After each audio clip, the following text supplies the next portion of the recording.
Semuanya dimulai dari sebuah keruntuhan yang jauh.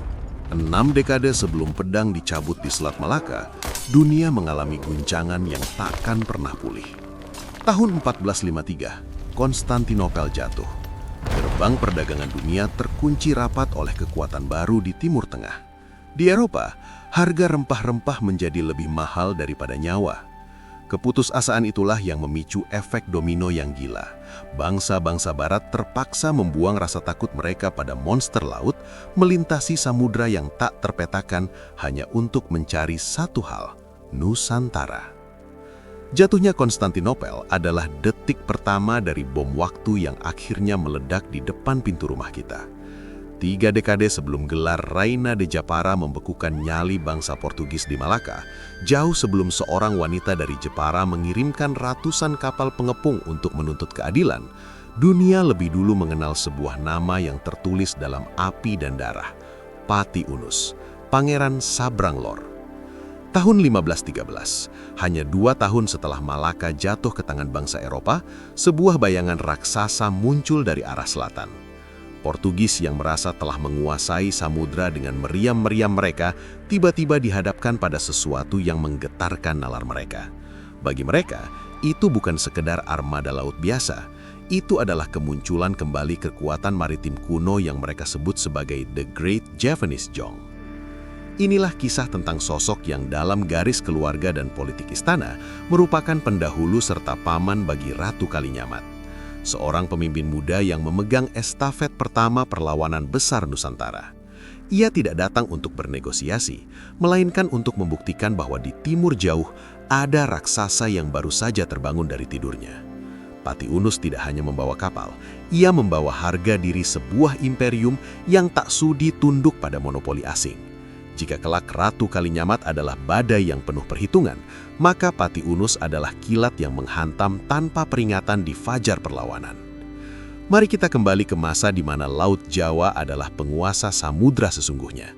Sebelum strategi spionase Kalinyamat dimulai, ada sebuah misi yang dicatat sejarah sebagai salah satu upaya militer paling berani yang pernah diluncurkan dari tanah Jawa.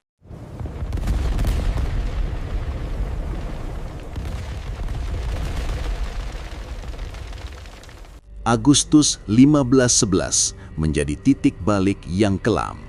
Malaka, emporium terbesar di dunia, jantung dari jalur rempah yang legendaris, akhirnya jatuh ke tangan Afonso de Albuquerque. Meriam-meriam Portugis menghancurkan pertahanan pesisir dan menumbangkan kesultanan yang selama ratusan tahun menjadi penjaga selat. Bagi Kesultanan Demak yang saat itu baru saja menancapkan pengaruhnya di tanah Jawa, jatuhnya Malaka bukan sekedar berita duka dari negeri seberang. Ini adalah ancaman nyata di depan mata. Jika Malaka dikuasai penuh oleh bangsa Eropa, maka seluruh urat nadi perdagangan menuju Jawa akan dicekik. Ekonomi akan lumpuh, dan kedaulatan bangsa-bangsa di Nusantara akan perlahan memudar di bawah bayang-bayang kuasa asing yang hanya mengenal satu bahasa, monopoli dan penguasaan. Di Istana Demak, Raden Patah menatap ke arah laut utara dengan penuh keprihatinan. Namun, jawaban atas tantangan besar itu muncul dari menantunya, seorang pangeran yang memerintah Jepara, wilayah yang menjadi pusat galangan kapal dan tempat bagi para ahli pembuat kapal terbaik di Nusantara. Pati Unus memahami satu kebenaran pahit. Dia tahu bahwa siapa yang menguasai laut, dialah yang akan menguasai masa depan. Dia tidak ingin menunggu Portugis datang dan mengepung Jawa. Dengan visi maritim yang tajam, dia memutuskan untuk mengambil inisiatif. Dia akan mendatangi mereka di Malaka sebelum mereka sempat memperkuat benteng-benteng mereka lebih jauh lagi.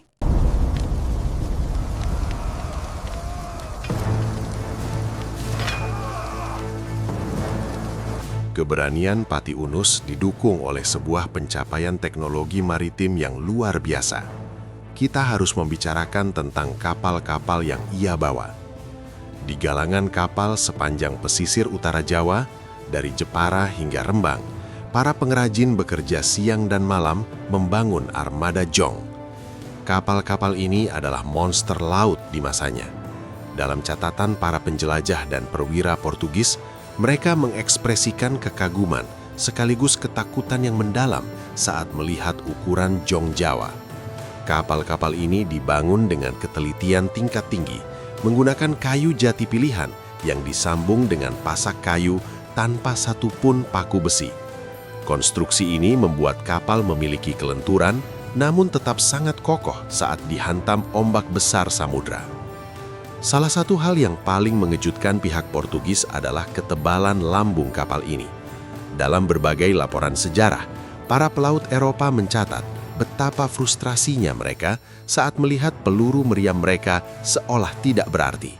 Mereka menggambarkan bahwa tembakan meriam yang biasanya sanggup menembus kapal kayu lainnya seringkali hanya bersarang di lapisan kayu jati tebal jong atau bahkan membal jatuh ke laut seolah hanya kerikil yang dilemparkan ke tembok batu. Meskipun secara teknis kapal-kapal ini memiliki keterbatasan dalam manuver dibandingkan kapal cepat Eropa, ukurannya yang masif menjadikan mereka benteng terapung yang mengerikan. Di atas geladak-geladak inilah, Pati Unus menempatkan prajurit-prajurit terbaik dan meriam-meriam cetbang siap untuk merebut kembali kehormatan yang terenggut di Malaka.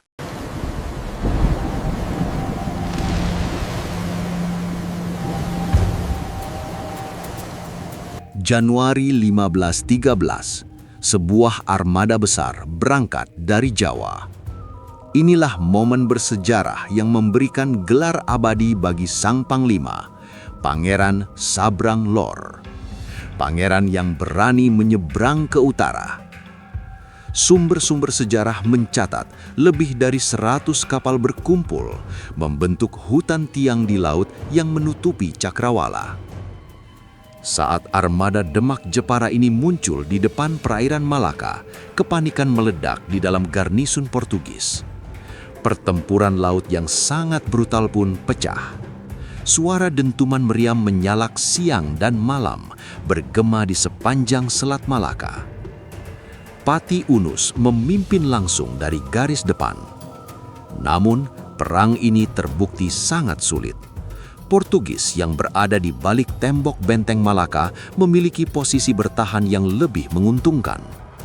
Kapal-kapal mereka yang lebih kecil mampu bermanuver di sela-sela formasi jong Jawa yang besar namun lamban.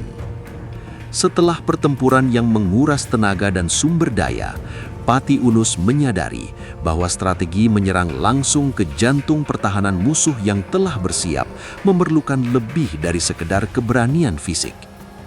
Meskipun harus menarik diri dari pertempuran pertama ini, Pati Unus membawa pulang sesuatu yang jauh lebih berharga dari sekedar kemenangan sesaat. Pengalaman tempur melawan teknologi militer barat. Dia pulang ke Jawa tidak dengan rasa kalah, melainkan dengan data dan evaluasi untuk mempersiapkan serangan berikutnya yang jauh lebih besar.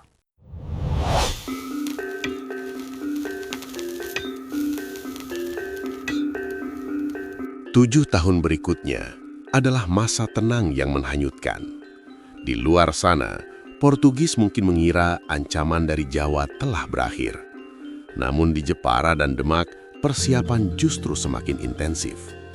Pati Unus tidak pernah berhenti membangun. Dia memperbaiki desain kapal-kapalnya, memperkuat persenjataan, dan menyatukan berbagai kekuatan maritim dari wilayah-wilayah sekutu di Nusantara. Selama masa persiapan ini, Pati Unus naik tahta menjadi Sultan Demak kedua, menggantikan Raden Patah. Kini, ia bukan sekedar panglima maritim dari Jepara, melainkan pemimpin tertinggi dari kekuatan politik Islam paling berpengaruh di Jawa saat itu. Ia menjadi simbol pelindung agama dan kedaulatan bangsa. Mobilisasi yang ia lakukan kali ini adalah yang terbesar pada masanya. Ratusan kapal jati dibangun kembali. Ribuan prajurit dilatih. Pati Unus menciptakan sebuah aliansi lintas samudra yang melibatkan kekuatan-kekuatan lokal yang juga merasa terancam oleh keberadaan Portugis di Malaka. Dia sedang merajut sebuah serangan total yang akan menentukan nasib jalur rempah dunia. Setiap kapak yang menghantam kayu jati di galangan kapal adalah pesan bahwa Jawa tidak akan tinggal diam. Setiap doa yang dipanjatkan di masjid-masjid adalah pengingat bahwa perjuangan ini adalah demi harga diri dan keyakinan.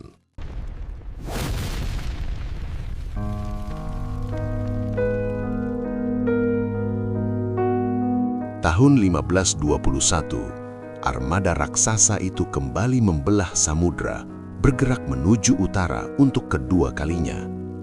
Ini adalah misi yang jauh lebih besar, sekaligus jauh lebih berbahaya. Portugis di Malaka telah memperkuat pertahanan mereka secara maksimal selama bertahun-tahun sejak serangan pertama. Pertempuran kedua ini menjadi ajang pembuktian dari determinasi seorang Pati Unus. Laut Malaka kembali memerah, asap mesiu menutupi cahaya matahari. Armada Jawa merangsek masuk, mencoba memecah blokade Portugis yang semakin ketat.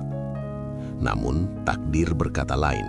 Dalam kecamuk perang yang luar biasa dahsyat, kapal utama Sang Sultan menjadi sasaran utama artileri berat Portugis. Di tengah hujan peluru dan api yang mulai melahap geladak kapal jati yang megah itu, sebuah serangan telak menghantam pusat komando. Sejarah mencatat dengan penuh duka bahwa Pati Unus gugur dalam pertempuran kedua ini. Sang pemimpin yang menghabiskan seluruh masa mudanya untuk memikirkan kedaulatan laut, akhirnya kembali ke pelukan laut. Keguguran Sang Sultan menjadi pukulan telak bagi moral pasukan. Tanpa sosok sentral yang menyatukan mereka, armada besar itu perlahan menarik diri kembali ke selatan. Pati Unus gugur, namun ia tidak mati dalam kesia-siaan. Ia tewas dalam upaya paling agung untuk membela tanah airnya. Ia memberikan segalanya, tahta, tenaga, dan nyawa, demi satu prinsip, bahwa tanah ini tidak boleh dijajah oleh siapapun.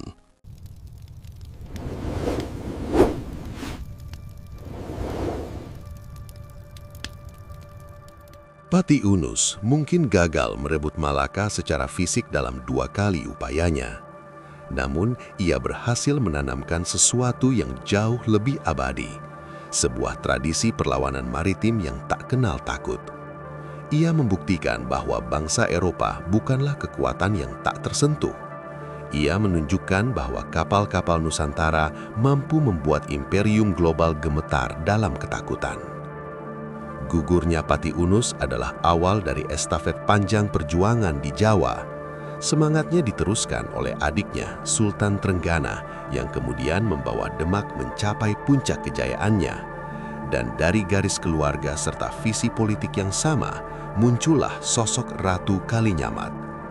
30 tahun setelah kematian Pati Unus, Sang Ratu mengirimkan armadanya sendiri ke Malaka, membawa semangat yang sama, meriam yang sama, dan tekad yang pernah dikobarkan oleh sang pangeran dari utara.